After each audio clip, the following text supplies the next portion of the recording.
resumen.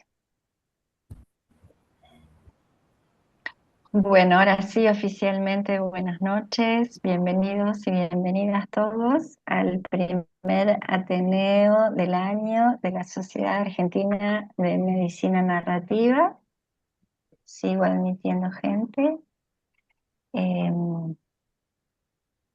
Qué bueno que seamos tantos. Bienvenidos otra vez. Hoy tenemos eh, un placer especial en presentar a dos invitados. Uno está lejos, el otro está aquí cerquita. Eh, Vean si vos querés ¿Cómo eh, no? presentarlos, Los por favor. presento. Sí, claro. Bueno, buenas noches. Mi nombre es Beatriz Carballeira. Voy a presentar a nuestros invitados. Voy a intentar hacer un breve resumen de su trayectoria, porque la verdad que presentarlos es decir muchas cosas que son representativas de la medicina acá en este país, y es un honor tenerlos con nosotros para que nos cuenten su historia. Gabriel Gondolesi nació en Tandil, ¿sí? Se graduó en la Universidad Nacional de La Plata y se formó en trasplante hepático en la Fundación Favaloro y en trasplante intestinal en Mount Sinai de Nueva York. Y ahí fue jefe del programa en dicho hospital. Luego Vamos volvió al a país. pedir, perdón, vamos Si a alguien pedir está... que silencien sus micrófonos, por favor.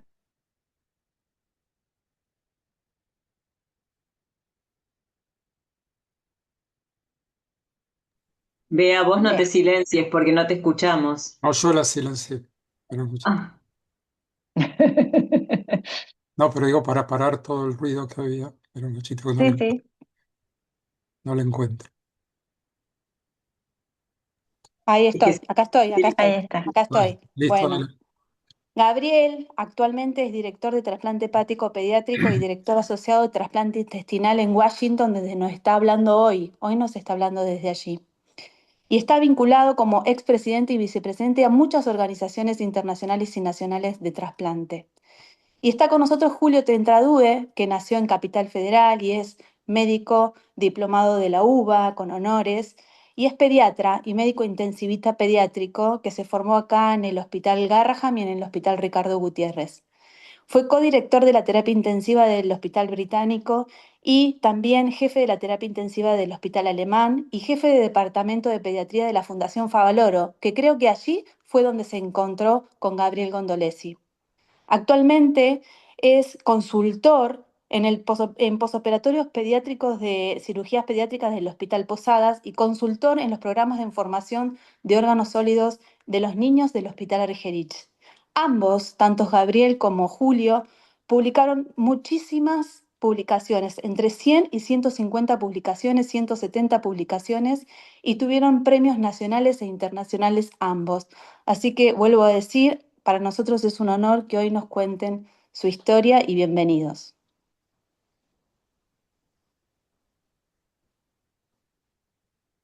Bueno, Bueno, empezamos, empiezo yo. Bueno, muchas gracias por la introducción. Eh, la verdad que primero les quiero agradecer a todos por la invitación y esto es una experiencia nueva para mí.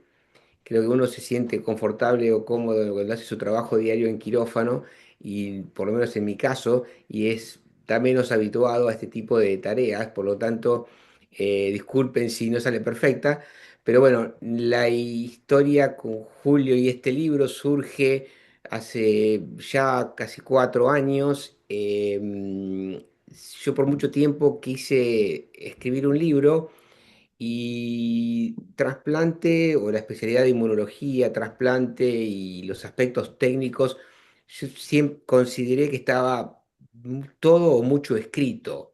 Y había muchos libros que hablaban de los aspectos técnicos, de vuelta de la inmunosupresión, pero me parecía que no había ningún libro que primero llegara a no solamente los médicos, sino que lo pueda leer cualquiera y que permita transmitir lo que cada parte de todo el proceso de trasplante siente o vive en lo complejo que es todo el proceso de donación y trasplante. Entonces, dije, bueno, hay que escribir algo diferente. Y Julio, con quien tengo la suerte de ser no solamente alguien a quien admiro y quien me ha enseñado mucho desde que yo me empecé a formar, sino que ha sido un colega con el que compartimos años de trabajo. Siempre es una persona a la que le gustaba escribir. Y realmente cada vez que teníamos un caso complejo o un resultado desfavorable, trataba de alguna manera dar un mensaje a todo el equipo de médico, de enfermería, de coordinación, de la unidad de pediatría y de cuidados intensivos pediátricos, con una reflexión sobre lo que ocurrió. Y la verdad que eso me motivó a tratar de llevar o poner en historias, vivencias que nos tocan como médicos con distintos pacientes o distintos momentos en la vida de uno. Entonces, hay que encontrar el lugar después para escribir las historias. Así que la primera historia, me acuerdo como si fuera hoy, la escribí en un viaje a Turquía.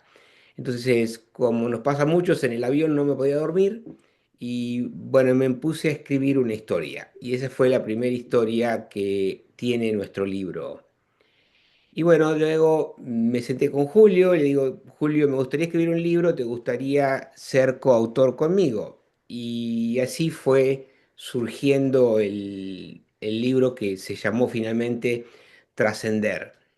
Y además de las historias que escribiera yo, que escribiera Julio, tuvimos la suerte de poder invitar a distintas personas a escribirla, que creo que hacen parte del conjunto del libro. Por eso siempre a la gente que accede al mismo le pido que lo lea desde la contratapa o de la tapa a la contratapa o de la primera a la última página, porque el libro debe leerse en forma íntegra para llevarse uno la idea completa del proceso de donación y trasplante. Así que hay gente que escribió que, por ejemplo, una de ellas es una paciente nuestra, otra es una enfermera y otra es la mamá de un chico que falleció y que le tocó ser donante. Entonces, creo que, bueno, nada, eso fue un poco de cómo empezó el libro y no quiero hablar todo yo, así que le voy a ceder la palabra a Julio, pero esto llevó finalmente a la obra que pudimos publicar y que se llamó Trascender y que luego la tradujimos al inglés también como Transcending para tratar de que tenga una llegada no solamente en nuestro país, sino a otros medios fuera del mismo. Así que bueno, nada, de vuelta, gracias y lo dejo a Julio. Eso hacen los cirujanos cuando dejan un paciente en la terapia intensiva. Lo dejo a Julio. Digamos, o sea, que no es Julio, sino que es bueno, el grupo de médicos que tratamos los pacientes que los cirujanos dejan. ¿Por qué escribir? Me preguntaba. Primero, agradecerle a la sociedad que nos hayan invitado. Es un recontra honor para mí estar acá charlando con ustedes y con figuras de la talla del doctor Tajer, digamos, es un recontra honor poder estar contando esto. Eh, pero, ¿por qué escribir, digamos, o por qué narrar? Y yo creo que independientemente del libro, el libro es es el punto final, diría yo, la parte última de la conclusión de un trabajo médico que tiene como base el comunicar. Nosotros estamos todo el día narrando en las historias clínicas, en los resúmenes, en la forma que transmitimos a nuestros colegas, lo que pensamos de nuestros pacientes y en la forma en que eh, le decimos a las familias y a los chicos, o en mi caso, digamos, lo que creemos que le está pasando y los invitamos en ese diálogo, este, intentando justamente que no sea un monólogo, que ellos comprendan la enfermedad y que nosotros podamos llegar a ellos. Antes que nosotros ejercieron la medicina con la palabra montones de médicos y creo que nosotros nos inspiramos en ellos. Nada hubiera estado plasmado en un libro si Gabriel no fuera quien es y tener el empuje que tiene, porque para mí escribir era una situación de consumo interno. Lo compartíamos con la gente de mi grupo y en algunos casos también con algunos pacientes. Haciendo honor a eso, el libro incluyó a Florencia, que era coordinadora de pediatría de la parte de trasplante cardíaco y una extraordinaria enfermera en cuidados críticos de niños. Y le pedimos a Juana, que era una paciente nuestra, que también lo hiciera. eh, Desde su visión y desde la mía, escribir como si fuera a cuatro manos su historia y a la mamá de Lola, una muy querida paciente y una muy querida mamá y familia, digamos, que también escribieran eh, para hacer algo coral, digamos, ¿no? Para que el libro fuera muchas miradas de una misma situación que tenía que ver con la disciplina del trasplante, con el fin de que quien lo leyera se inspirara en las historias de esas personas y también un poco en las historias nuestras, de los médicos, de los enfermeros, de los técnicos, en querer participar siendo donante para que esta disciplina fuera mejor. Y eso es el espíritu que creo que lo movió a Gabriel a hacer esto. Eh, y yo me adhería a esa idea de Gabriel.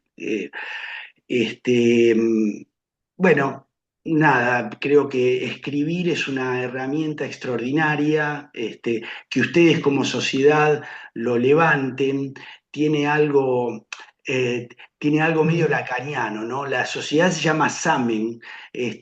Uno de mis hijos vive en Países Bajos hace ya muchos años, 13 años creo, y antes de ayer, cuando le comentaba a una colega joven, muy querida, Bárbara Cosentino, que ha trabajado con nosotros y que es de nacionalidad neerlandesa, me dijo, Samen, Samen significa juntos en neerlandés.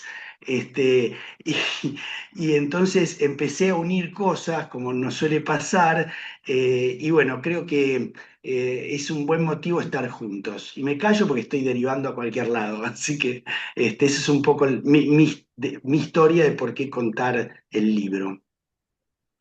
Nos acabas de hacer un regalo, Julio. Examen agradecida de saber qué quiere decir juntos.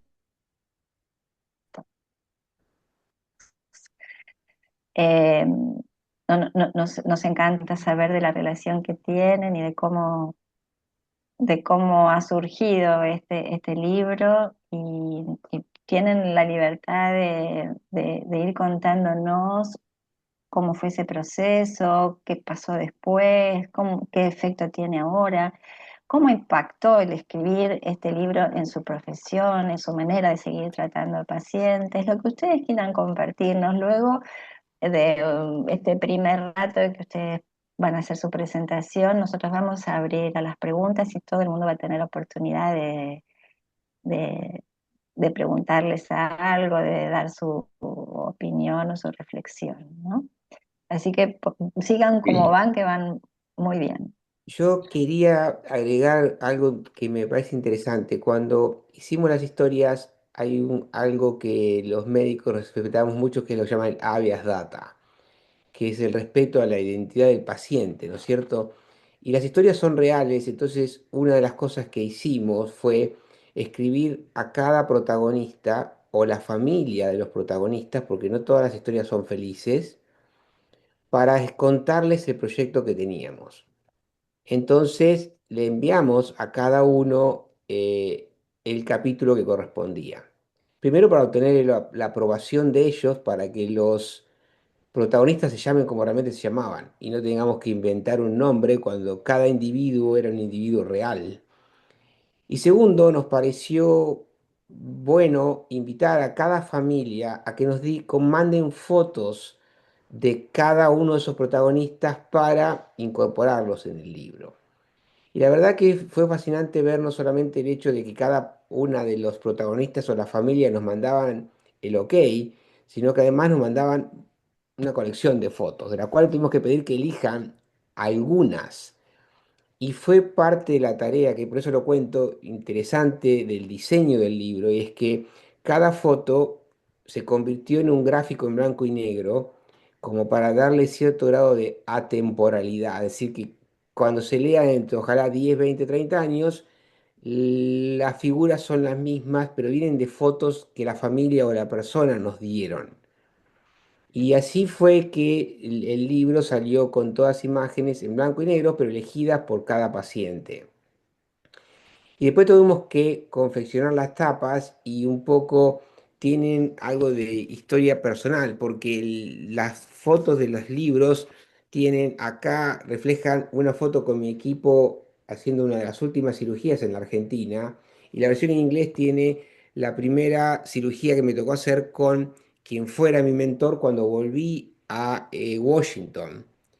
Y hacía 21 años que no operábamos juntos. Y si miran la contratapa, esta foto es una foto real de una ablación de un paciente pediátrico de 2 meses que donó todos los órganos del abdomen. Y si ven el tamaño del mismo es igual o parecido a mis manos.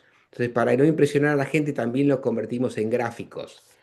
Pero de alguna manera, cada parte del libro tiene un poco de historia de cada uno de nosotros. Y creo que hay algo que no puedo dejar de mencionar, es que hay gente que incluso está acá en las charlas, que fue parte de la historia, porque por ejemplo, cuando empecé a pensar en el libro, Ana Talau, que está acá escuchándonos, y Marcela Citerio, fueron de las personas que me estimularon a hacer el libro y después convocarlo a Julio. Y ellas siempre partimos de una idea que una de ellas es comunicadora y ahora trabaja en la fundación que hicimos también en homenaje a mi padre, que lleva nuestro nombre,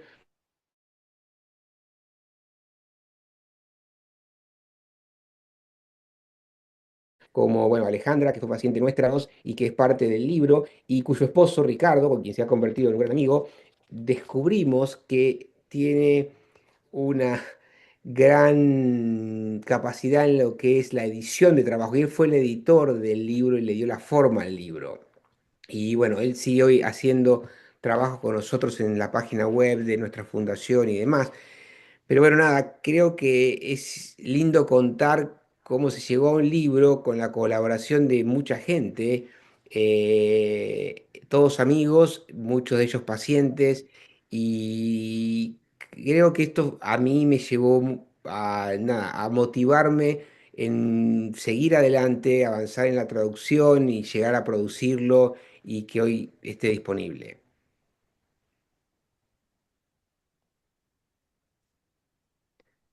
Julio.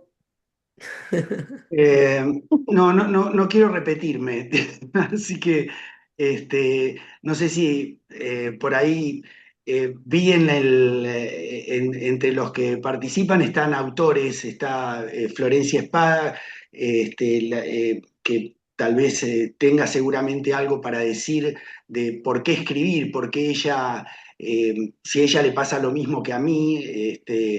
Escribir para mí, como les decía, o creo que no les decía, pero eh, el libro contiene relatos que son atemporales respecto de la publicación del mismo. Eran relatos que habían sido escritos antes como un motivador para la discusión dentro de mi grupo cuando pasaban cosas muy buenas o cosas malas. Eh, por suerte escribí poco porque las cosas malas en general han sido pocas, por suerte, pero bueno, pero han existido y, em, y son las que más necesitaban de una reflexión, y esos son parte de las historias que están puestas en el libro. Y no sé, Florencia, si estás por ahí, si querés contar por qué vos escribiste lo que escribiste, y está seguramente Candela, la mamá de Lola, que escribió otro capítulo muy bueno, y está, bueno, mucha gente, digamos, que tal vez tenga algo para decir más importante que lo que pueda decir yo. Así que, Gabriel, no me pases mal la palabra. Bueno, hola, buenas noches. Soy Florencia, soy enfermera, fui enfermera del servicio de pediatría de la Fundación por 20 años y tuve el honor de compartir toda mi carrera pediátrica con el doctor Julio y con un equipo maravilloso de gente que todos los días extraño. Eh, ¿Qué me llevó? Bueno, obviamente la invitación para compartir mi experiencia surgió del doctor Julio. Principio dudé porque si bien yo soy de observar mucho y reflexionar mucho, no soy mucho de plasmar en palabras, de escribir. Y bueno, estuve bastante tiempo dilatando la escritura hasta que un día me senté y dije, listo, tengo que escribir esto porque si no voy a quedar mal con el doctor Julio, con el doctor Gondolés y con todos. Y mi moral no me lo permitía.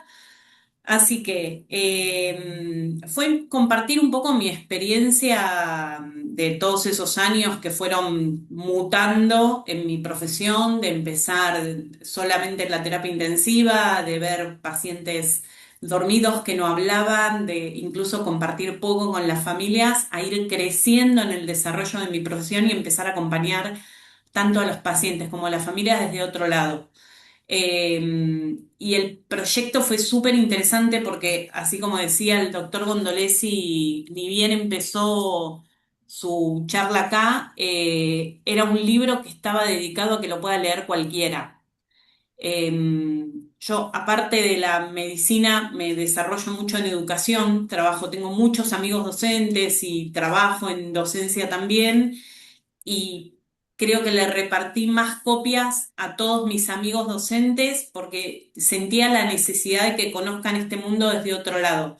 A mí siempre me escucharon hablarlo desde el lado de tal vez la agonía de acompañar ciertos pacientes, del sufrimiento, de que todos no conozcan tu mundo y te digan, uy, ¿cómo podés hacer ese trabajo? ¿Cómo podés convivir con ese dolor? Y no, todo lo contrario, es cómo podés convivir con esa alegría de poder acompañar. En el mundo de la pediatría con resultados siempre mucho más exitosos porque es así la vida, porque los chicos nacieron para sobrevivir. Eh, y incluso en el dolor de acompañar partidas, saber que uno hizo absolutamente todo lo posible y dio todo y no hay mayor agradecimiento que años después recibir mensajes o saludos de personas que perdieron a sus hijos, agradeciendo por todo el esfuerzo que hizo uno y por cómo lo acompañó. Y particularmente el mundo del trasplante. Hoy, miren, esta semana particularmente me tocó. Me mudé hace poco, conocí a mis vecinos hace poco. Mis vecinos del departamento de enfrente tienen una hija con doble trasplante hepático y en este momento en lista de trasplante renal. Y uno dice, ¿en serio? Enfrente, en el departamento de enfrente. Y bueno, yo creo que la vida me puso ahí porque más allá de la pediatría y más allá de los momentos y más allá de todo, así que les compartí una copia también, porque soy promotora del libro. Y bueno, nada, súper agradecido, si bien es otro centro, otra situación, otras circunstancias y demás.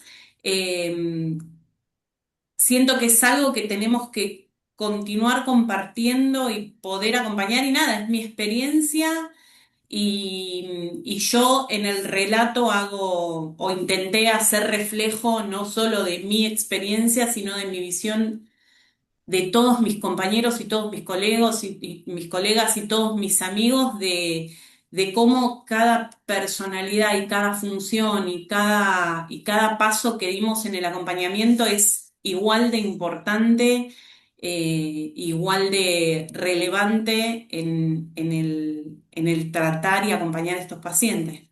¿no? No sé si tengo mucho más para decir. A ver, a mí me gustaría sumar una cosa a lo que dijo Florencia, que es, eh, siempre se habló, durante muchos años se habló de la importancia de donar y nuestro país es un país particular en muchos aspectos que ha crecido en la donación, pero al igual que muchos países del mundo estamos muy lejos de los países que tienen donación en niveles más que suficientes, como España, que tiene 50 donantes por millón de habitantes. Nosotros hemos llegado en los mejores momentos a 20. Estados Unidos hoy tiene 44,5. Entonces, cuando uno plantea cómo se hace para donar, se probaron un montón de cosas, desde cambios de la ley Justina, un montón de aspectos que llevan a la normativa. Pero siempre creí, y de hecho esto lo puse en práctica en la Argentina, que hay una forma muy barata de llegar a aumentar la donación, que es educar. Y yo creo que el trasplante es un tema que no se trata como otros en la educación, y me refiero al colegio primario, donde uno habla de la muerte, del aborto, de la drogadicción, de varios temas como el divorcio, pero no se habla de la donación de órganos. Y yo creo que ninguno, quizás, o muy pocos de los que estamos acá presentes, ha sentado en la familia y le ha dicho a su familia, miren, el día que me muera, si puedo ser, quiero ser donante. Entonces, el simple hecho de decir cómo llego a la población fue lo que hizo que hiciéramos un libro que por lo menos, que tenga entre las distintas funciones, decir cómo llegamos a la población.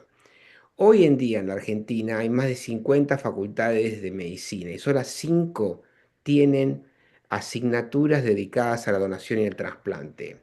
Y no es obligatoria, es voluntaria. Entonces, ¿cómo pretendemos sacar médicos que piensen en que un paciente puede ser donante si no los educamos en la donación y el trasplante? Entonces, la idea fue justamente que este libro pueda ser usado por aquellas cátedras o asignaturas que tienen donación y trasplante, de la cual yo fui el creador y el titular de una de ellas en la Universidad Favaloro. Pero además me gustaría que llegue al secundario. Y de hecho hoy, a través de nuestra fundación, estamos generando 2 libros para tratar de tocar el tema en primario y jardín de infantes. Porque creo que uno tiene que sembrar para los próximos 30, 40 años, donde estén los futuros donantes, las futuras familias que tengan que decir si un familiar puede o no donar, de aquellos que sean médicos y busquen, o de los que hacen leyes y digan cómo puedo mejorar la ley de la donación de órganos. Pero claramente creo que lo que se puso al final del libro, que fue que el ser humano, la humanidad trasciende el día que pueda plantar y cuidar un árbol, tener y educar un hijo, escribir y compartir un libro, y ser donante es algo que con Julio quisimos agregar porque esto permitirá prolongar su propia vida en otros. Y creo que ese es el sentido del libro, donde la gente entienda lo más importante o lo que se vive en lo que es hoy el acto más alto de altruismo humano. Cuando uno dona, da una parte de sí mismo para ayudar a otro. Y esto es fácil cuando uno dona a un hijo, o más difícil cuando tiene que donar al padre. Quizás simultáneamente difícil cuando tenemos que donar a un hermano, una hermana, o a la esposa, o al esposo. Pero lo que, por ejemplo, pasa en distintos países cuando hay donantes vivos que se llaman altruistic donors, que le donan a alguien que no conocen. Entonces, creo que y hay muchos donantes como estos. Entonces, creo que, bueno, nada, el libro pretende eso y por eso también nos gustó el poder sumar pacientes. Alejandra es un ejemplo de esto, después le damos la palabra si quieren, pero realmente creo que es bueno que el que lo lea entienda que uno dejó lo que es puramente personal. De alguna manera, Julio y yo pasamos a ser algunos de los protagonistas de las historias, pero el verdadero protagonista es el paciente que fue donante, el que recibió, la familia, historias que son realmente sacadas de ciencia ficción, pero que son reales. Todas son historias reales que nos tocó vivir.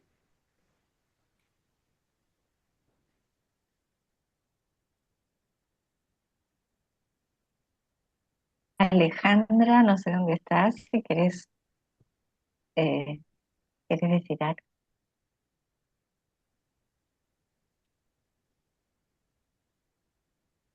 Bueno, en principio, bueno, buenas noches a todos, para todos. La verdad que cuando el doctor Gabriel me convocó para participar en su libro, básicamente fue a través de una historia que yo le llegué a contar recién cuando él me comentó que se iba a Estados Unidos. Era una historia que yo tenía oculta porque lamentablemente quería ser amiga de los médicos, quería pensar que los médicos siempre curan y sanan, pero bueno, en mi caso, en el pasado capaz no fue así, y bueno, entonces le conté cuál era mi verdadera historia, del por qué él me había tenido que venir a buscar a un sanatorio para rescatar mi intestino o para ser una persona que iba a tener que recibir un trasplante.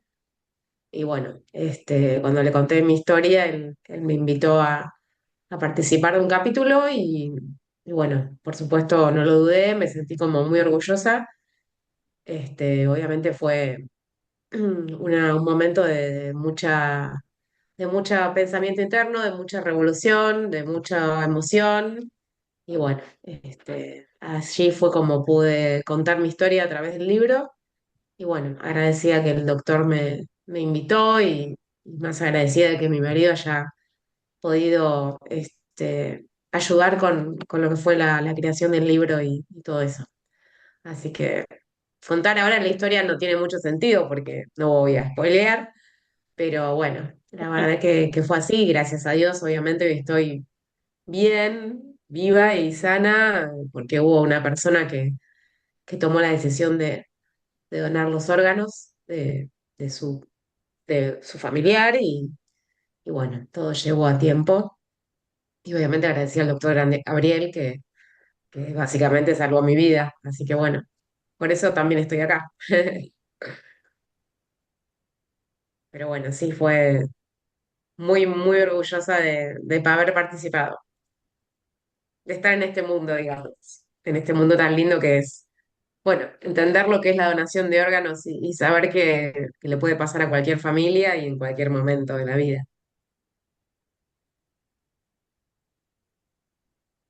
Seguimos admitiendo gente, es impresionante, ¿eh? Sigue entrando. Y en el chat creo que Julio, Gabriel lo van viendo, hay muchas personas que lo saludan, que se presentan, soy la mamá de, soy la hija de. eh, Tenemos una familia quedaríamos, numerosa. Sí, sí, estamos viendo. ahí Yo lo Sí, mismo estamos cuando viendo. se presentó en la Feria del Libro, era una familia numerosa. Eh, yo veo que está por ahí Candela Jiménez, que es la mamá de Lola, y está también, no sé si ella quiere contar un poco porque escribió un capítulo que a mí me emocionó mucho, que es la visión de su mamá, o sea, de cómo espera el que espera, digamos, ¿no? ¿Está por Mm. aquí, Candela, o no? Hola, hola, acá estoy. Ah, Buenas noches a todos. Yo soy la mamá de Lola. ¿Me escuchan? ¿Se escucha bien? Perfecto. Sí, sí. Este, mm, bueno, Julio y Gabriel, ambos doctores de Lola. Me invitó Julio a participar en un capítulo, a contar cómo fue la espera que desespera. Eh, para mí fue difícil escribir todo eso. eh, Reducirlo más difícil a 4 hojas, pero fue una experiencia sanadora eh, desde todo punto de vista. Aunque hayan pasado un montón de años, uno siempre, bueno, Julio una vez me dijo que el cerebro es una caja mágica en la que vos encerrás en un rincón y tirás la llave todos los pensamientos malos o los malos momentos que uno no quiere recordar.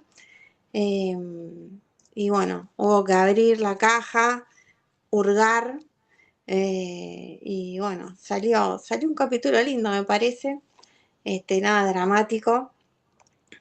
Aunque bueno, esos meses fueron bastante difíciles. Calculo que Julio habrá escrito algo, no, me parece que me lo había mandado, no me acuerdo. Julio, ¿te acordás vos? ¿Estás por ahí? No te veo. Estoy acá, sí, pero no sé de qué. Cuando le dieron el alta. Ah, sí. Sí, sí, Sí, me escribimos parece que cosas, sí, sí. que me lo habías mandado. Mm. Sí, como decíamos, Este, eran, o sea, los momentos importantes para nuestro equipo eh, requerían, o sea, para mí era una descarga emocional poder escribirlo y lo compartíamos en el grupo y bueno, servía para que algunos pudieran también eh, descargar lo que ellos pensaban. O sea, es muy rico el ámbito médico en el sentido de lo que nos dan ustedes como familias y los pacientes, digamos, que ponen su cuerpo. Pero nosotros nos vamos a casa cuando termina el día, a veces después de 2 días o después de 3 días, pero en algún momento nos vamos a casa y ustedes, mientras están internados, tienen a sus hijos ahí o están ustedes ahí. Y bueno, eso lo comprendemos y valoramos mucho la confianza que nos dan como para poder hacerlo. Eso poder ponerlo por escrito ayuda a que eh, quien lo está viviendo desde otro lugar también lo pueda leer y sirva para reflexionar lo que hacen, ¿no? La medicina tiene enormes escritores y eh, se ha perdido un poco. Yo festejo realmente, celebro, sería la palabra correcta, la existencia de esta sociedad argentina de medicina narrativa, porque los médicos en la vorágine del conocimiento, de tener que asistir, aprender, vamos perdiendo la capacidad de plasmar en la escritura algo que es tan noble como es eso, tan rico como es poner la experiencia en papel para que quede sin tiempo, o sea, para que no sufra los efectos del tiempo, del olvido que decías vos. Yo lo que decía, creo que está Agustín, que es neurólogo infantil, y no me va, mi hijo, otro de mis hijos, y no me va a dejar o me va a criticar esto que voy a decir, que tiene que ver con lo que vos decías. Yo lo que comentaba es que la memoria tiene mecanismos de bloqueo de los recuerdos malos y por eso la gente dice que todo tiempo pasado fue mejor, cuando en realidad los tiempos pasados mejores en términos de cifras. O sea, vivimos épocas distintas, pero que cuando analizamos cosas que tenemos hoy que no teníamos antes, podríamos decir que vivimos mejor que lo que vivieron generaciones anteriores. Y poder escribir, bueno, nos permite eso. Así que esta sociedad creo que nos ayuda a que tengamos un marco donde poder referenciarnos en la importancia de lo que significa el lenguaje escrito y el oral también, el narrar, digamos, una cosa tan exclusivamente humana como es narrar las experiencias que vive la gente, ¿no es cierto?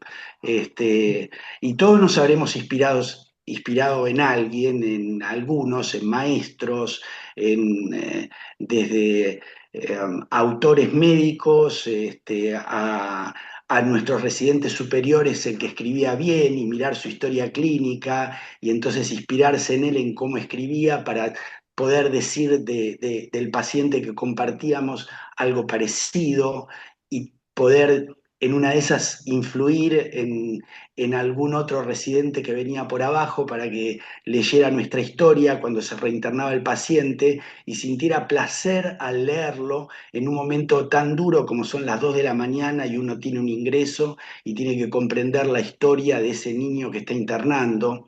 Este, todo eso, todo eso está englobado, creo yo, en esta sociedad, ¿no? En la sociedad de medicina narrativa.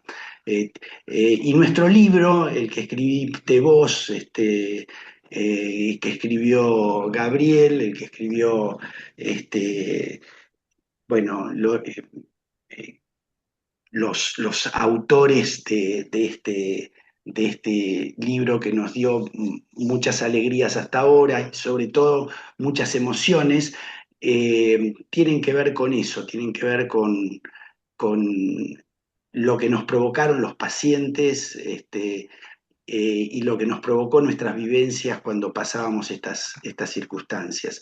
Y es bueno tener un marco donde, digamos, que nos aupa en este momento, como es la sociedad esta que nos invitó hoy a hablar acá. Una Muy, cosa que, perdón, que quería sí. agregar que es a lo que dice Julio y como parte del libro, nosotros le pusimos a cada capítulo además una frase de autores reconocidos, Gandhi, Martin Luther King o Eleanor Roosevelt, y cada frase la buscamos en relación a cada capítulo, como para que el que lo lea entienda un poco cuál sería el mensaje que ese capítulo permite o va a transmitir. Y también dentro de la confección del libro hay muchas cosas interesantes. Primero, les quiero contar que el prólogo lo escribió alguien que conozco hace 36 años. Yo era alumno de medicina y mi primer mentor me lo presentó. Hoy es el presidente de la Fundación de Donación y Trasplante Española, que se llama Martí Marianich. Y el libro me ha dado muchas satisfacciones, entre ellas que hace una semana nos invitaron a presentar el libro en España, en el Hospital Clínic de Barcelona, en un día muy particular porque festejaban 40 años de haber hecho el primer donante que se llama por parada cardiocirculatoria o DCD donor del mundo, hecho en España. Y de ahí fuimos a presentar el libro a La Coruña. Y él escribió el prólogo del libro, y realmente es una persona que ahora nos está ayudando a que el libro llegue a países de Europa.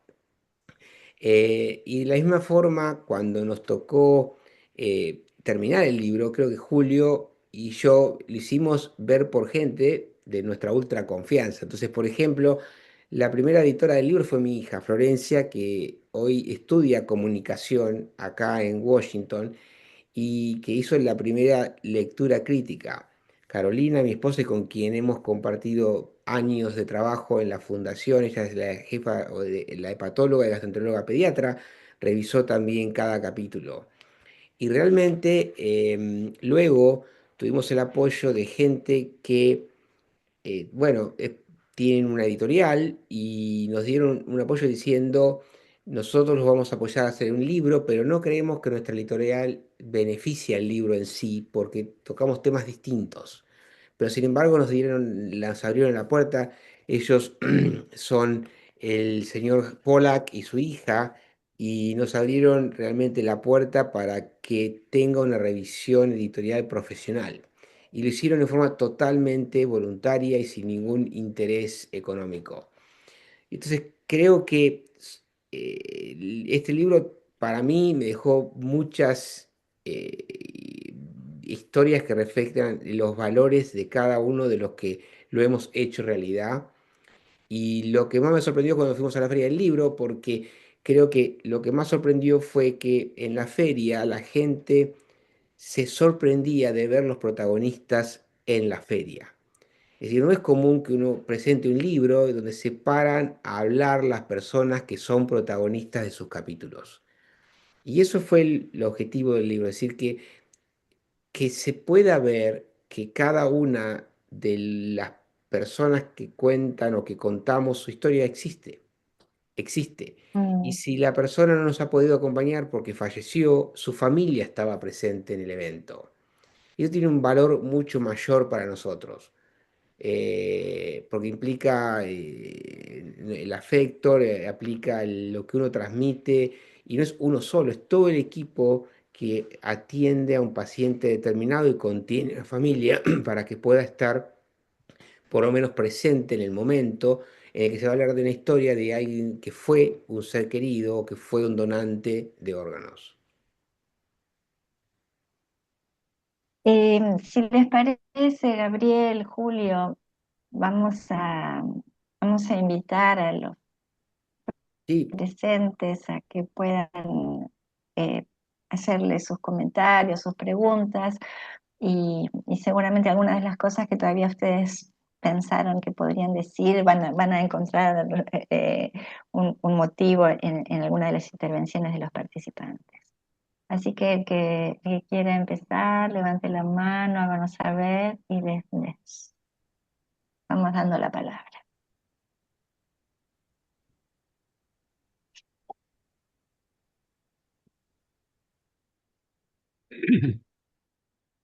Yo quisiera hacer una pregunta a Julio, que quizás nos desvía un poquitito del tema, pero me parece que es oportuna.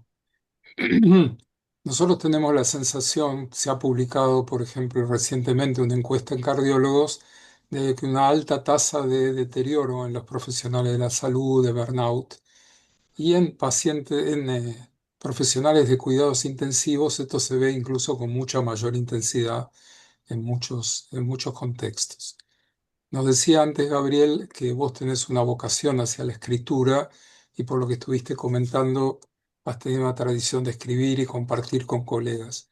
¿Vos pensás que esta escritura un poco autorreflexiva de tus relatos tuvo algo que ver con tu desarrollo en la profesión?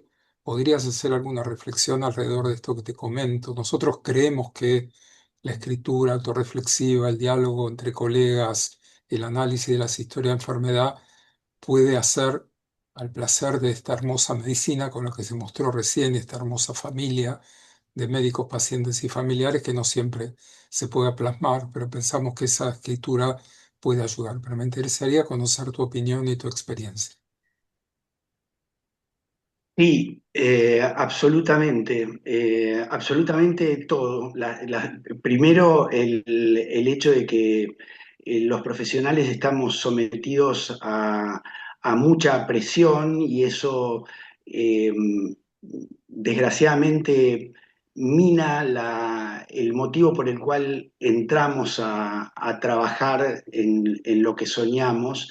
Y entonces un ambiente malo de trabajo genera esa situación de burnout tan difundida hoy, con porcentajes tan altos en todas las áreas de la medicina, especialmente en las áreas de cuidados críticos. Eso está estudiado, he participado en un trabajo publicado en Archivos Argentinos de Pediatría hace algunos años al respecto y realmente es alarmante. Si la escritura nos ayuda a eso, a reducirlo, si nos sirve como un amortiguador, la respuesta es sí también. Eh, y, y, o sea, para mí ha generado placer el poder hacerlo, el poder rescatar el momento con las habilidades pobres que uno tiene, desde el punto de vista literario, eh, pero poder dejarlo ahí y que eso sirva para, como herramienta de reflexión cuando pasa la tormenta y poder volver al lugar donde estuvo la tormenta y qué nos pareció en ese momento. Eh, es como una bitácora de la vida del médico, digamos, parafraseando o, no sé, haciendo un paralelismo con lo que sería la vida de la marina, digamos, o sea, escribir lo que va pasando en el barco para después poder sacar conclusiones de repetir las experiencias buenas y tratar de encontrar herramientas para defenderse de las malas. Eso para mí fue escribir.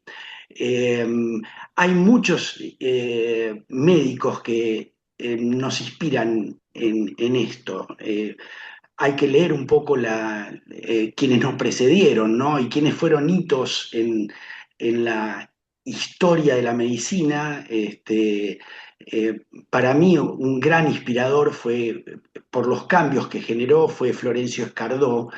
Por supuesto que yo no lo pude conocer, pero vengo de un hospital o me formé en un hospital donde él generó una revolución que ahora nos parecería ridículo que los chicos no estuvieran acompañados por sus padres, pero en los años 60 y 50 lo que parecía ridículo es que los padres acompañaran a sus hijos que estuvieran enfermos.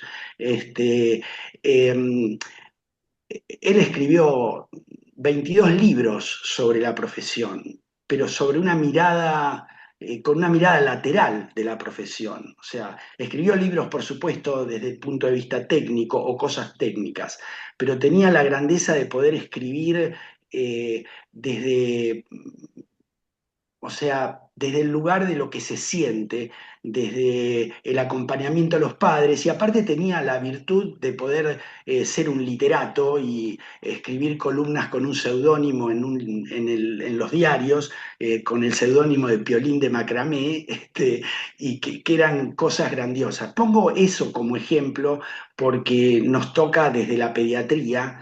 Hay anteriores, Eduardo Wilde, escribió cosas maravillosas también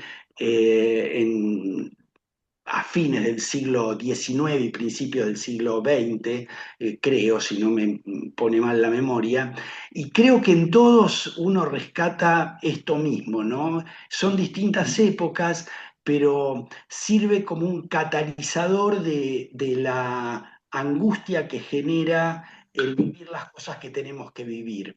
Entonces, eh, bueno, ojalá la sociedad que ustedes conforman inspire a todos, como me inspira a mí, en utilizar esto, el lenguaje, eh, la narración para resolver eh, los problemas que no están escritos en los libros, digamos, o aquellos que no nos forma bien la carrera.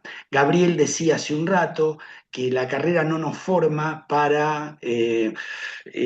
o no nos forma bien, por lo menos, para lo que es el trasplante y la donación de órganos, cuando es una herramienta extraordinaria para salvar vidas hoy, y, y tampoco nos forma en rigor de verdad para algo tan básico como es hablar con los enfermos y con sus familias.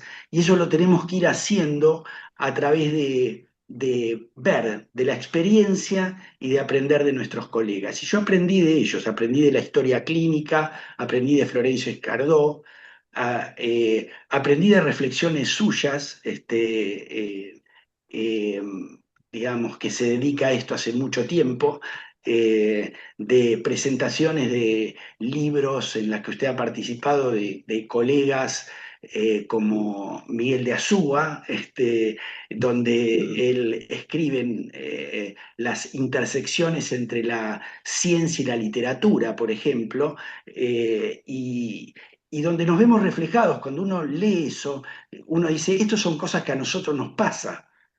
Entonces, bueno, usemos esas herramientas para tratar de resolver esto que nos pasa. Va a haber menos burnout. Por supuesto que vivimos en la sociedad que vivimos.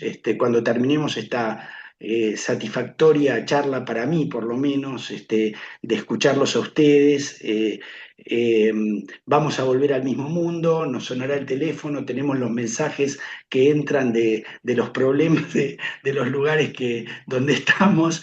Eh, pero esto es un recreo extraordinario y tenemos que usarlo porque beneficia nuestro trabajo, nos beneficia a nosotros y beneficia a nuestros enfermos, que es la causa por la cual nosotros nos metimos a hacer esto, digamos. Preguntémonos por qué empezamos, por qué entramos a la Facultad de Medicina, qué soñábamos y tratemos de rescatar esos sueños un cachito todos los días para poder seguir viviendo en un mundo que es tan hostil con nosotros los médicos. Hay una- algo que quería reflexionar respecto a su pregunta y es, eh, los cirujanos tenemos una fama muy particular en la cual muchos dicen que los pacientes para nosotros son números, como para muchos de los médicos de hoy, y que no tenemos sentimientos. Y eso no es así. Para mí escribir esto es mostrarle a aquellas personas que yo he formado en cirugía que los pacientes son pacientes y los pacientes, uno por ahí no se acuerda de 40.000 pacientes, pero hay un grupo de pacientes que por distintos motivos uno no se olvida en su vida. y cada uno de ellos le deja una enseñanza. Y el escribirlo es no solamente recordarlo, sino es tratar de alguna manera generar un pequeño tesoro que uno tiene, recordando y evitando que la memoria que con el tiempo nos lleva a fracasar en el recuerdo, lo que está escrito, entonces uno vuelve a recordarlo.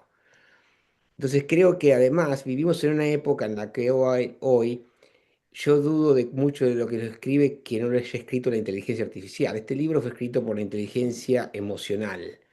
Y claramente hay algo que yo le digo a los chicos jóvenes, es que no crean todo lo que la inteligencia artificial, al menos hoy, diga o parezca, porque no es la inteligencia artificial la respuesta a todo. La inteligencia hoy existe porque existimos nosotros. Si no tomara el conocimiento que nosotros brindamos o publicamos o escribimos, la inteligencia no existiría. Entonces no hay que creer que es más inteligente que nosotros, está ahí gracias a nosotros. Entonces creo que es importante que, no sé, esto llegue a gente que uno forma. Y me parece importante en una época en la cual no sabemos cuál va a ser el futuro de muchas profesiones, cuál va a ser el futuro de muchos de los que escriben, diseñan y demás, pero creo que no hay que pensar que vamos a ser totalmente reemplazados. Y creo que es algo que es importante para tenerlo en cuenta. Beatriz, Sí, bueno, yo quería compartir nada más algo que siempre me sucede cuando escucho historias, es bueno, el poder que tienen las historias, los que estamos en la sociedad, los que hacemos talleres de medicina narrativa en el hospital, con Eli y demás, sabemos lo poderosas que son las historias y el poder de recolectarlas y por eso tratamos de que los residentes escriban sus historias. Y sucedió algo muy importante, esto que dice Carlos de si esto nos protege, recolectar estas historias nos protege contra el burnout o nos alivia por lo menos, ¿no? Lograr un alivio. Es que la semana pasada o la anterior en el hospital se dio una donación en asistolia, ¿no? Con el protocolo de donación en asistolia. Y era un momento realmente muy triste en el hospital porque era un chico muy joven con una enfermedad terminal y era un momento en donde todos los médicos estaban muy consternados y cuando salimos a hablar con la familia, que yo soy parte de la comunicación, no soy equipo de procuración, sino parte del equipo de comunicación que asiste a los profesionales en esas comunicaciones y demás, salimos a decir de que podía entrar en el protocolo de asistolia, de donación en asistolia, y nos encontramos con una familia con un gran deseo de donar, donde el paciente había manifestado ardientemente su deseo de donar y había dicho, ojalá mi corazón esté en alguien, ojalá puedan donar mi corazón, porque él había hecho todo un proceso de su enfermedad. Y la verdad que cuando nos encontramos con esa manifestación fue un alivio. Y cuando le dijimos que no sabíamos si íbamos a poder hacer esa donación de ese corazón, porque era algo bastante complejo lograr eso, y la verdad que se logró. Y cuando salimos a decirle a la familia que habíamos logrado donar el corazón, el hígado, los dos riñones y demás, fue una gran reconfortante para todos, para la familia, para los profesionales, para todo el equipo. Y dijimos, esto lo tenemos que escribir porque esto es bueno para todos, saber que hicimos, que pudimos hacer toda la vuelta y dar toda la vuelta. Entonces, creo que recolectar las historias tienen un gran efecto, son muy poderosas. Y seguimos confiando que es el camino, ¿no? En la práctica profesional que nos van a ayudar.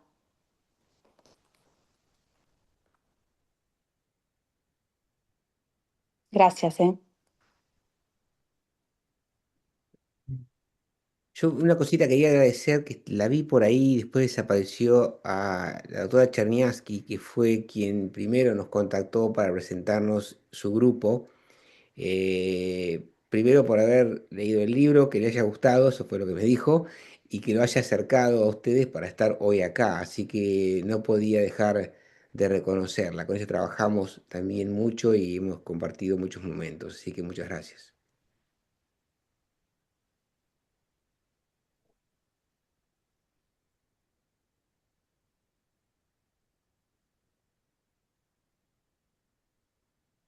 ¿alguien más?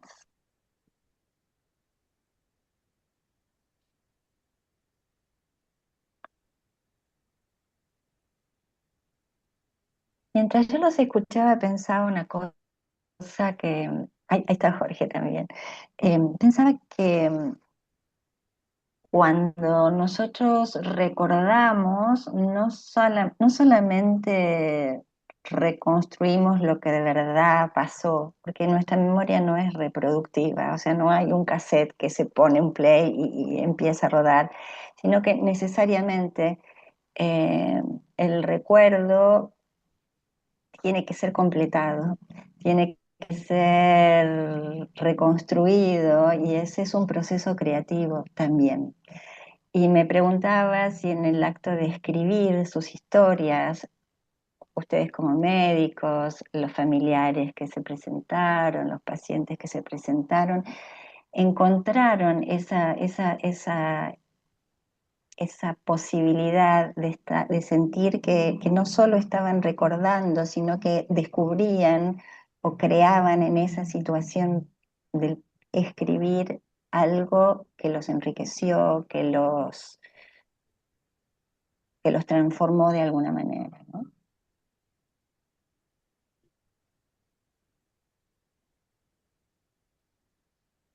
Bueno, qué difícil contestarte. Este, también sí, a tu reflexión. Sí, que escribir, o sea, me repito, o me reitero, eh, escribir te transforma, sí. Te, te da, te da la posibilidad de cuando lees cosas que pasaron hace mucho tiempo y que escribiste, cuando uno relee los capítulos de este libro, o por lo menos los capítulos, cada historia tiene al final la fecha en que fue escrita.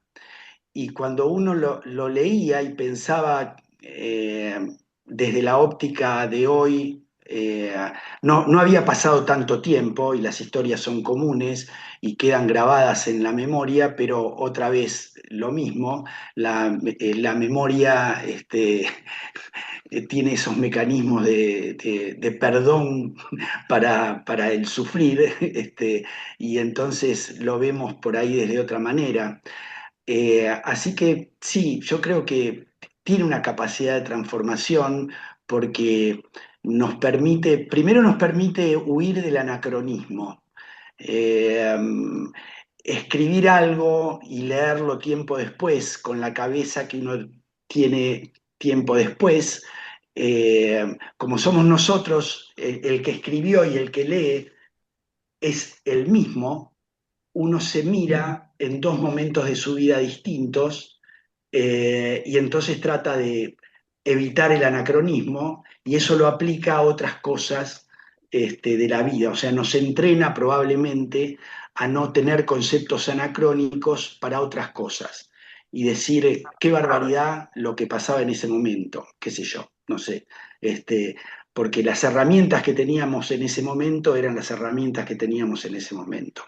Este, por suerte, las cosas cambian y bueno, y uno va progresando y ese progreso uno también lo ayuda en eso que escribió, digamos, nos invita a ser conscientes de lo que vamos mejorando también, o no, digamos, en aquello que escribimos. Y a veces no, a veces nos invita a volver una senda adecuada cuando nos desviamos, si aquello que escribimos estaba bien y hoy lo fuimos perdiendo. Yo quisiera decirle a Silvia que sí coincido con el hecho de que la pregunta es sí.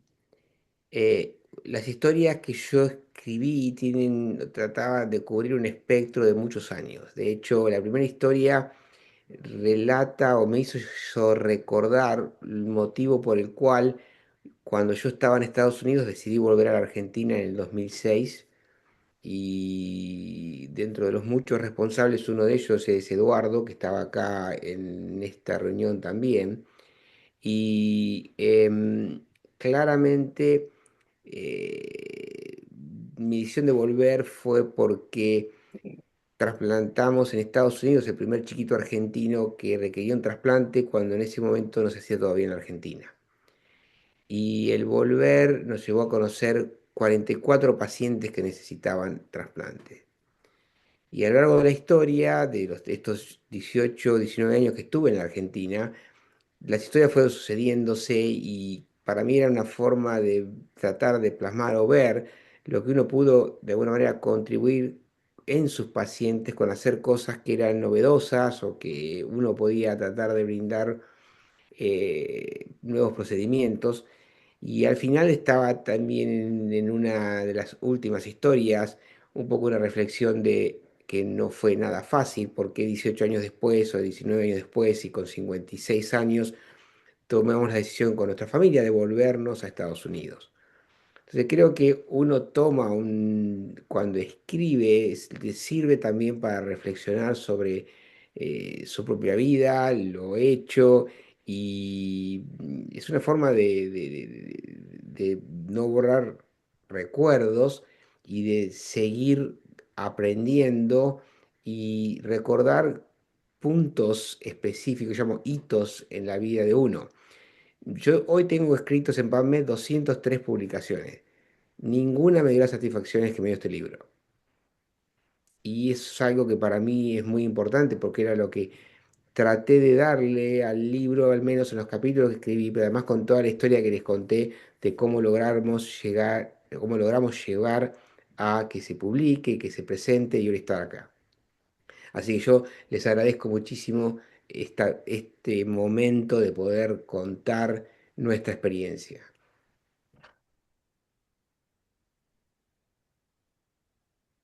Y si me permitís, Gabriel, también invitar a todos a que escriban, a que sientan, independientemente de las falencias que tenemos, sin pretender ser, como me dijo un colega y amigo, que el libro no tenía grandes virtudes literarias, pero que era tremendamente humano. Y tiene razón, porque intentamos transmitir eso y invitamos a rescatar eso, a rescatar el lenguaje, a rescatar el poder escribir para cada uno en su profesión, los que son médicos y están aquí, los que trabajan en salud y están aquí, y los que no trabajan en salud y que están acompañando esto y que nos llenan de alegría cuando vemos sus nombres acá en el listado de los participantes, qué sé yo, mi hija Marián, mi hijo Agustín, Camila, o sea, y tantos que están acá, que escriban, que pongan en un papel lo que sienten, porque eso los ayuda a pasar a dejar registro de cosas que le pasó, de cosas que le pasaron, y a ser mejores en la reflexión que van a tener sobre eso el día que lo lean más adelante. Y una cosa última que es muy interesante, hace poco nos mandaron un mensaje diciendo cuándo van a escribir Trascender 2. Entonces, fue una reflexión, la verdad que yo ni lo había pensado y me lo dijo alguien de otro país. Entonces dije, mira, vamos a tener que juntar historias de distintos países para que sea por ahí un trascender mundial, no sé. Pero bueno, nada, me resultó un comentario muy divertido. Jorge, ¿vos habías levantado la mano antes? Sí, un comentario chiquito, una reflexión personal. Que justo Julio creo que me dio también palabras para pensar esto que les quiero compartir, que es esta fuga del anacronismo.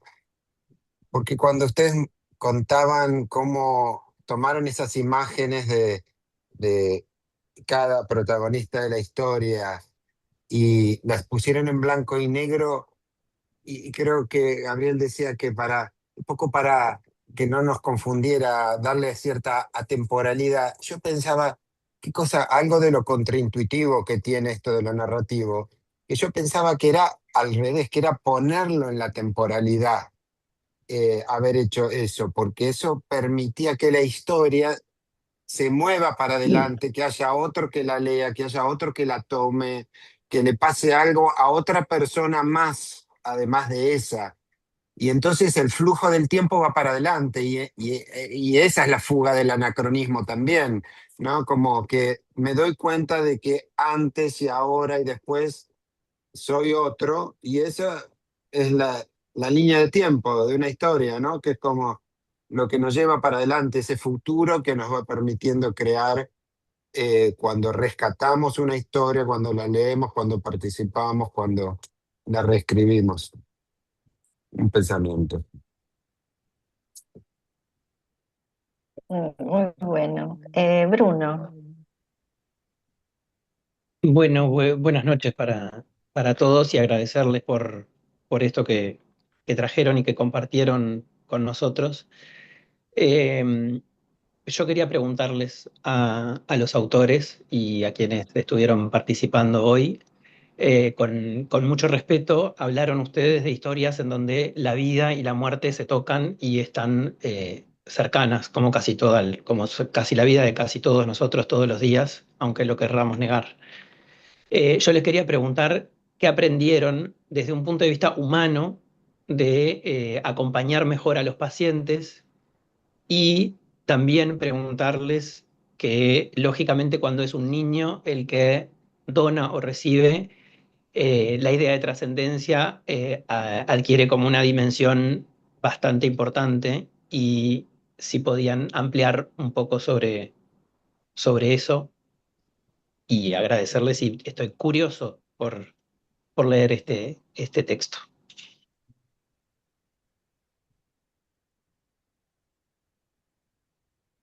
Bueno, me animo a contestarte, es muy compleja la pregunta. ¿Qué aprendimos aprendimos todo? O sea, em, creo que me repito con esto, pero no hay enseñanza más grande ni le debemos más en nuestra profesión eh, que la que nos dan los pacientes y sus familias. Eh,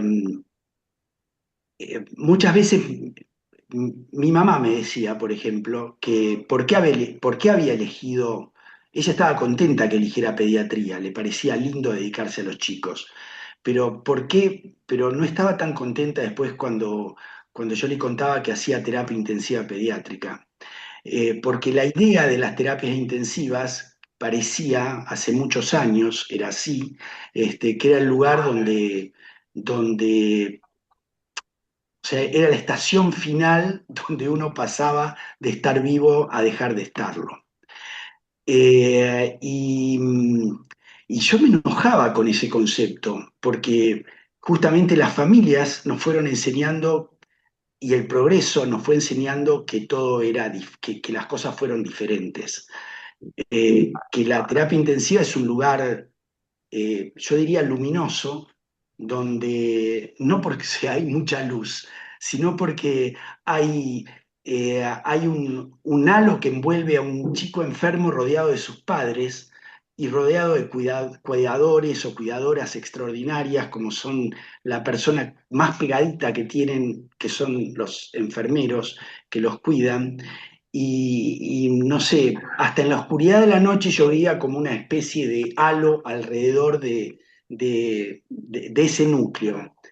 Eh, yo soy una persona mayor, como se darán cuenta, y cuando empecé la especialidad, la mortalidad de mi servicio, que era el mejor que tenía la Argentina en ese momento, también era el único prácticamente, que, o sea, se comparaba contra sí mismo, era del 25%, haciendo cosas que eran inimaginables para lo que hacemos el día de hoy.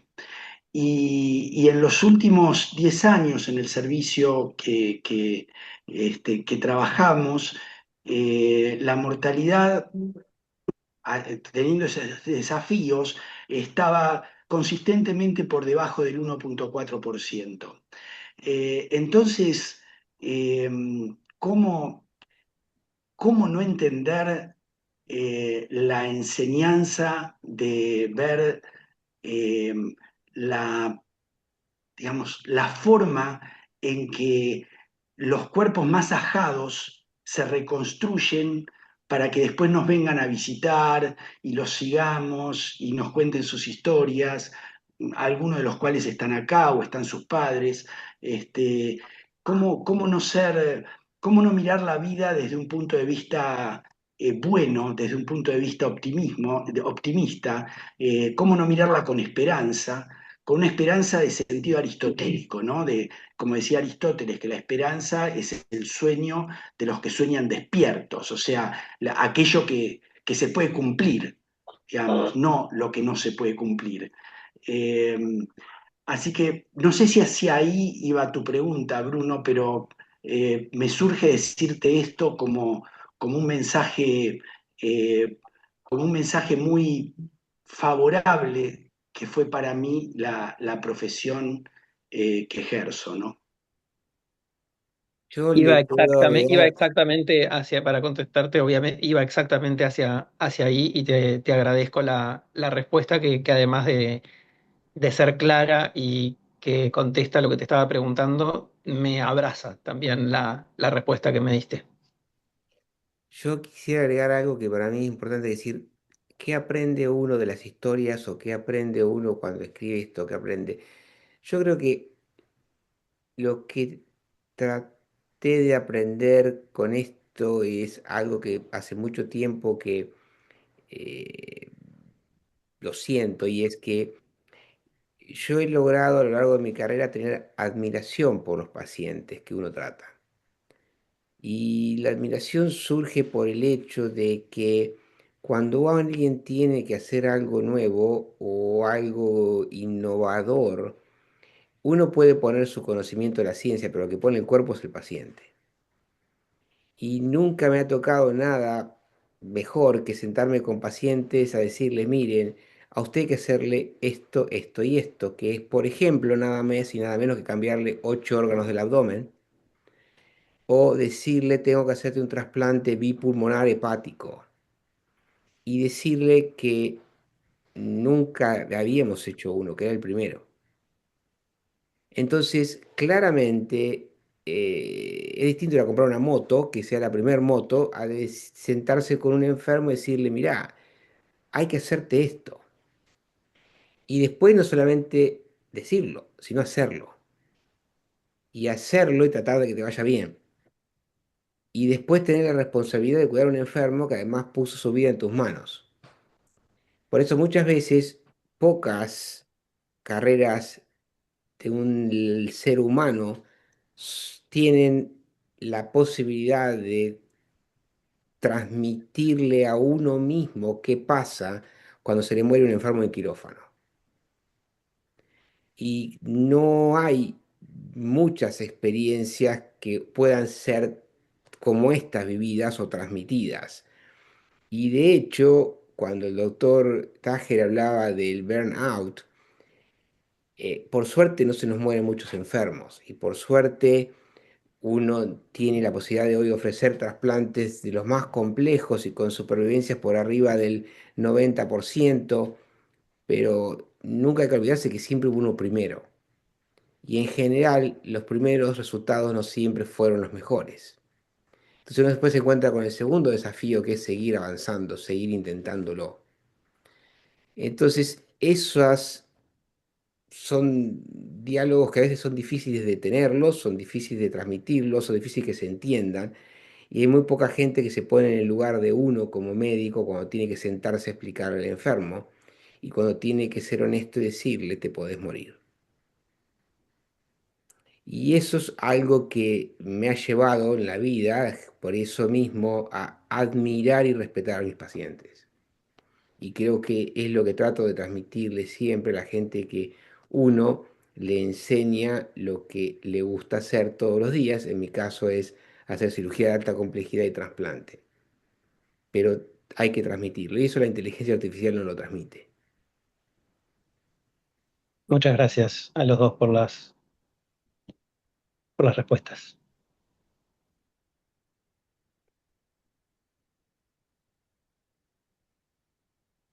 Tenemos unos minutitos más para alguna pregunta más, si ya vamos a empezar a cerrar.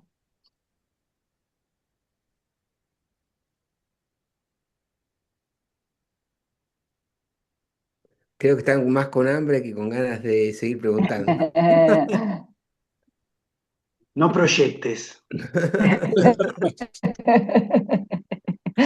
Y acá es 2 horas más que allá, así que... No, no, una. Ah, una, bueno. Sí, una. Alejandra levantó la mano. Alejandra, Ale. Bueno, sí, la verdad que no sé, murió mi computadora, nada, así que me conecté desde el teléfono y hasta recién no podía activar el sonido y me perdí una partecita nomás, pero bueno, agradecerles por esta charla. eh, bueno, realmente para mí fue todo un hallazgo eh, conocer este otro aspecto de la vida de Gabriel, porque lo conocí, bueno, como él dijo, en otro ámbito, en el ámbito del laburo profesional, de las corridas de acá para allá, o sea, siempre Gabriel corriendo y organizando y qué sé yo. Así que realmente me dio un placer inmenso. Por otro lado, también es cierto que el libro, un poco como decía Julio, sí, uno no buscaba en el libro una cuestión literaria pura y no, pero más allá de eso es un libro que despierta muchísimas emociones. Eh, bueno, y otra cosa que estaba pensando ahora es qué interjuego que hay ahí en la persona que recibe un órgano, donde se juntan y se integran como dos biografías distintas, ¿no? El órgano con su propia biografía, el órgano que renace y la biografía que trae el receptor, ¿no? Y se acoplan. Y todo eso en un mundo complejo, ¿no? Que es el post-trasplante, que no siempre es sencillo. Y bueno, mientras los escuchaba, pensaba en toda esa complejidad. Eh, bueno, quería hacer ese comentario nomás y agradecerles realmente muchísimo la charla. Es un proceso muy difícil de entender también, porque uno tiene que recibir lo que le pasó al otro, desde algo que no, una desgracia, capaz. Eh, es un tema que lleva tiempo entenderlo. ¿Por qué uno está acá y por qué el otro no está? Al menos así lo tomé yo en mi primera etapa como paciente trasplantada. Pero bueno, con el entorno, con terapia y con entender el porqué de la vida, uno al fin y al cabo entiende que le tuvo que tocar ese órgano. Quizás no era mío, iba a ser para otra persona, pero desde el momento que una persona decide ser donante, sucede, tiene que ver con la elección de esa familia, ¿no? Que decidió dar vida en otras personas. De todas Sí, formas, no es sí, fácil tampoco entenderlo. En una parte de nuestro libro ponemos algo que lleva a lo que dice Alejandra y refleja algo que escribió Thomas Tarsel, que fue el padre del trasplante hepático hace muchos años, donde decía que el libro lo llamó El hombre rompecabezas, The Puzzle People. Y se lo recomiendo para que lo lean los que no lo han leído. Entonces dice, el proceso de trasplante es tan complejo de que cada una de las partes que interviene deja de ser lo que era una vez que un trasplante ocurre. Y claramente es un proceso en el cual lo que vimos nosotros fue que implica la pérdida seguida de una esperanza o el dolor profundo para unos y la felicidad absoluta para otros. Quienes los hacemos somos solamente un instrumento, el verdadero valor lo tienen los protagonistas. Y creo que son dos los protagonistas, el donante y el receptor.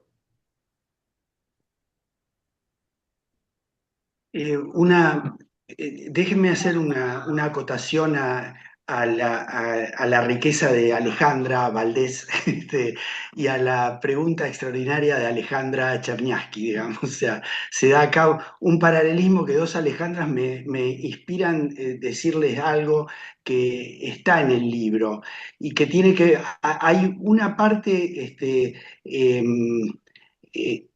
digamos, a la reflexión sobre en qué se convierte uno, no lo sé, pero el organismo, hay cosas biológicas que tienen que ver con un fenómeno que se llama quimerismo, que las células del donante empiezan a aparecer en otros órganos, no solo en el órgano que se implantó, ¿no? Eso ocurre, puede ocurrir o no, pero normalmente uno puede encontrar en el pulmón células con el DNA del donante, y forma parte de, bueno, me estoy acomodando a esta nueva persona, qué bueno, un fenómeno de acompañamiento global. Eh, y lo otro, que es más poético y menos biológico, tiene que ver con una pregunta que está en el epígrafe de uno de los capítulos de Juana, creo que es que a Dolores, una querida compañera nuestra, que creo que está acá, una chiquita de 8 años o 6 años tenía, que estaba esperando un trasplante cardíaco, le preguntó si a ella cuando le cambiaran el corazón iba a tener que reaprender a querer otras personas o iba a tener el cariño de otras personas, porque interpretaba que en el corazón es poéticamente el lugar donde están los sentimientos. Entonces, en esos dos extremos, en el hipertecnicismo de lo que se puede hacer hoy con un trasplante y el hiperromanticismo que tiene que ver dónde están los sentimientos, en ese ancho margen me parece que estamos todos nosotros incluidos, los pacientes, los que trabajan con ellos, los que los acompañan, y realmente es un enorme privilegio poder aprender de ese proceso, ¿no? Bueno, En ese, en ese hemos llegado a la interjuego, hora. en ese Sí, interjuego sí. rápido entre donante y receptor, uno de los grandes temores de Julio es que si algún día recibe un órgano, que no sea de River. Y iba a Por decir, favor, lo tengo puesto en mi cédula de donación dice eso. bueno, Bueno, ha sido para nosotros un privilegio enorme empezar nuestro año de Ateneos con estos invitados. Estamos muy agradecidos. Eh, no sé si quieren decir la última palabra, yo una sola, gracias. Julio, Gabriel. Lo copio a mi colega, compañero y amigo. Gracias, muchas, digamos. Gracias a ustedes. Gracias a todos los presentes. Creo que hemos compartido un momento que va a quedar en nuestra memoria y tenemos todos mucha curiosidad por leer el libro y por seguir compartiendo con ustedes. Esperamos que este sea el primero de otros encuentros y que sigamos en contacto. Les agradecemos a todos los presentes haber compartido con nosotros esta noche y los esperamos en las próximas actividades de la SAM. Buenas Bueno, noches, gracias a buenas todos. noches, buenas noches. Chao, buenas noches. Gracias. Buenas noches.